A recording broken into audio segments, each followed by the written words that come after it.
It's your Hump Day. Hump Day, yeah! High Noon Atlanta radio show for the entrepreneurs to the small business owners and nonprofit organizations hang out for their opportunity to be on the ledge. Now, let's welcome your host, Carl Callender. Good afternoon, everybody. This is Carl Callender, and thank you for getting on the ledge, getting on with me on the Ledge VIP podcast, of course. I have a great guest on here today. He's been on once before when I was having my nice little show on radio, but he's kind enough to come back again and bless me on the podcast. I have Mr. Melvin Coleman, with the executive director of the Atlanta Black Chambers here in Atlanta, Georgia. How you doing, Melvin? Well, you know, man, I'm always on time and on point. Just happy to be here with you and talk a little bit about the chamber and some other great stuff. Oh, yeah, definitely. I know you was here last year, and there's a lot that have changed in the chamber, but what I want to do is definitely start off with a little background personally on who's Melvin Coleman. Wow, that's a great question, man. You know, when someone would ask me that, I'd like to start with, I'm a brother who's very passionate about our community, and I care about our people, and I think we have tremendous potential, and I'm dedicated to seeing us move forward and realizing that potential. So I do have a corporate background where I was with UPS for 15 years. When I left UPS, I was a senior account executive. So I have a strong corporate background, and what's important about that is one thing about corporate America, they train you, and a lot of your experience that you gain in corporate America will serve you well in the world of entrepreneurship. So I'm grateful for my corporate background. Okay. Yeah. Now, as an entrepreneur, I'm an investment advisor. I have my own private practice, so I manage money in the stock market for individual clients. So my mission is to make my clients wealthier over time. Okay. And I like to, tell people that, hey, those guys on Wall Street ain't got nothing on me. You know what I'm saying? I've been in the game for 15 years. 15 years. And one thing I know is the stock market. Okay, well, cool. Well, this is what we're going to do. This is your time. Right. So I want you to go ahead and talk about or tell everybody how they can reach you if they need that help. Well, you can reach me. You can email me very easily at melvin@essentialwealthmanagement.com. Or you can always reach me through the ABC, the chamber communication. You can email me. info@atlantablackchambers.org. So you can reach me. I'm not hard to find. You're definitely not. You're definitely not. Now, Melvin, where were you originally from? Were you an AT alien?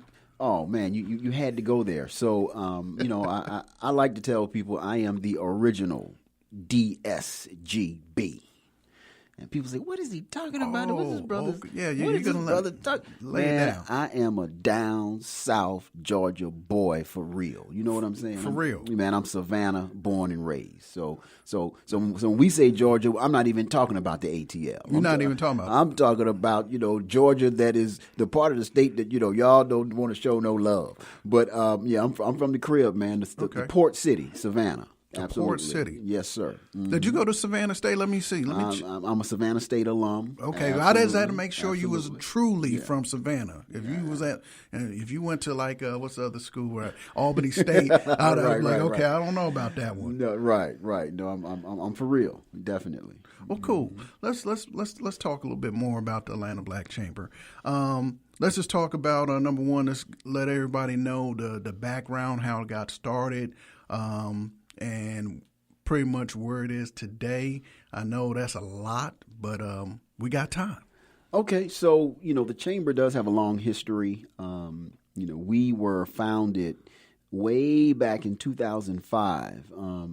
Mr. Michael T. Hill, we all call him the great visionary because he had an idea, a vision, and he saw a need in this city for a black organization that would support black entrepreneurs and small business owners. Mm-hmm. And at the time, the organization was called the Atlanta Metropolitan Black Chamber of Commerce.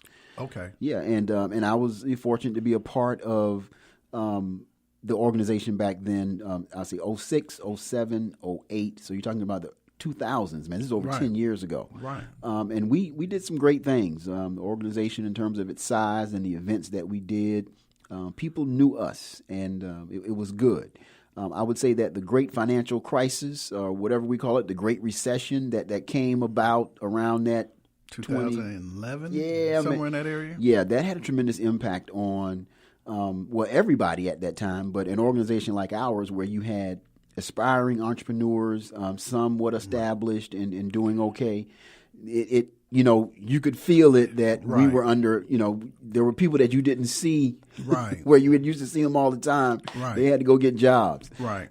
So that had an effect on the organization. And even at that time, I stepped away for several years. Right. I made my way back in 2016, Okay. and the organization was going through a transition where Michael, the founder and president, Right. was going to step back and step away and go to the governing board. And so Marquis Tate, who was the current president, we're going through this transition. So he was coming in as the new president. Right. And so here I was saying, wow, okay, going through a transition. And it was perfect timing that I did come back because Right. the organization kind of needed my experience and the things that I could do. So it was good. And then, so that was 2016. But when you came into 2017, January of 2017, it was clear that, I needed to do more. Right. And Okay. so Marquis, in his wisdom, he appointed me as the executive director. The organization has never had an executive director Never had prior one. to, no. Okay. President and, some other people in leadership. But I became the first executive director for what is now the Atlanta Black Chambers, the ABC. The ABC. Okay. Right. So you pioneered this new This new role. Yeah. Okay. I need to make a correction there. I said 2011 when the the real estate market, that was 2008, 2009. So let me make that correction there. Well, but it lingered through. It lingered through? Yeah. But you're right. As far as when it started, you're right. 08, 09, Right. but it persisted and was a situation for a lot of people up through 2011 and even probably a little bit longer. But Okay. yeah, absolutely. Mm-hmm. Let's talk about a little bit about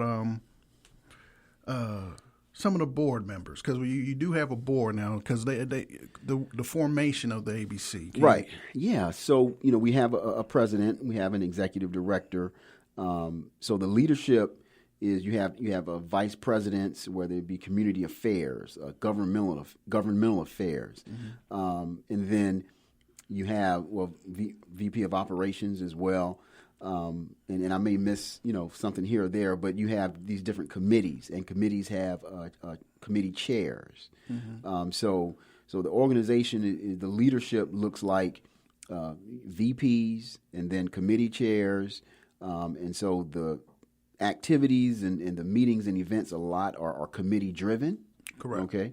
Now, above all of that, above me, even Marquis as president, is a governing board.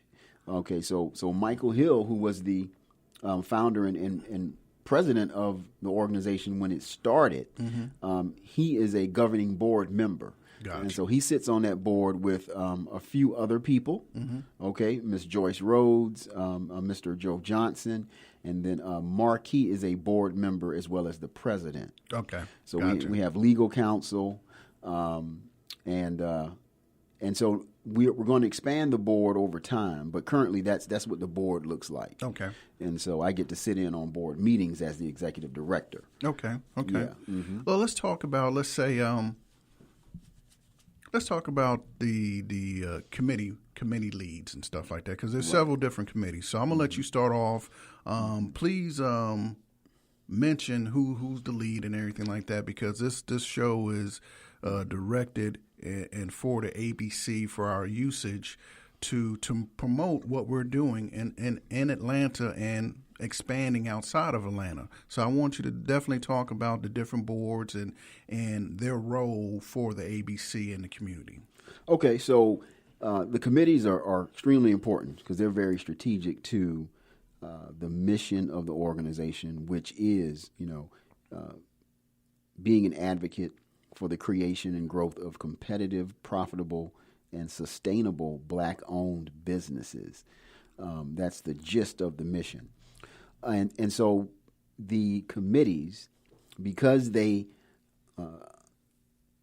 each one is critical in terms of whether it's financial services, whether it's health and human services, or, if it's marketing, communications, advertising, and technology, these are critical areas where the demand for these services and the members of the chamber, their businesses, they fall into these different categories or these particular industries.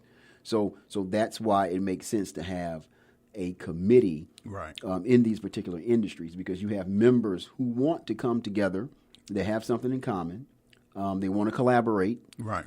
and that's how we get some of the, super, the awesome events that we do that come out of financial services, that come out of MCAT, MCAT. marketing, communications, advertising, technology, governmental affairs, all these different committees and the things that they do, because we know that there's a demand in the community for what the committees can do in terms of the events. Right. Yeah. So as far as this, for everybody that's listening in on the podcast, and there's a business owner that's looking for more as far as collaboration with other Black-owned businesses, and also if they want to put a footprint into the community, please let them know what should they do, what steps should they take to reach out to Atlanta Black Chambers, and what can they do? So becoming a member is easy, and that would be the first step, because in order to participate on a committee, then you would have to be an ABC member. And you would go to our website, atlantablackchambers.org, and just click on membership, and the process is pretty easy. You're going to be putting in information about yourself and your business, but you can literally become a member in, it might take you 10 minutes. Now, based on your business, your interest, your passion, there is a committee within the organization for you. Right. So, for example, if you were a financial services professional, keep in mind, my personal business is I'm an investment advisor. So the Financial Services Committee would be the committee for me. Right. And that applies, it just depends on what your business is. And so you become a member of the organization. We connect you with that committee chairperson. And then you participate on the conference calls and in the meetings that they have. Right. You may be afforded the opportunity to be a speaker. We will put you in the spotlight. Correct. I always say, we will give you the opportunity to demonstrate your capability, show everybody why you should be the go-to source for whatever it is you do, product or service. That's a big part of what the Chamber does for ABC members. Correct. Is we give them this exposure, and that's what they are seeking. Right. They want their business and their brand to be exposed, and so the Chamber does that. Let's talk about the exposure, because this past, the end of last month, the month of May, and the beginning of this month has been phenomenal as far as exposure. Can you talk a little bit, especially, let's say, like Mr. John Hope Bryan and the Hope Global Forum? Can you speak a little bit on that and that type of exposure for someone being a member? Yeah, and so there are two things that we lead with, and it's access and exposure. So you bring up the Hope Global Forum, and that is really a better example of the Chamber giving access to individuals who have become members, many of whom have never even heard about this major conference, and which is on a global scale. The Hope Global Forum, the magnitude of it is just it's just really, really special. It is. And so for an individual to join the Chamber, and they've heard me say, hey, we're going to give you access and we're going to give you exposure, and they're like, okay, okay, I'm going to wait and see what type of access you get. And then, we give them access to that conference, and then they're like, oh, Melvin, I understand. I get it. They're like, man, this is awesome. I wasn't expecting this.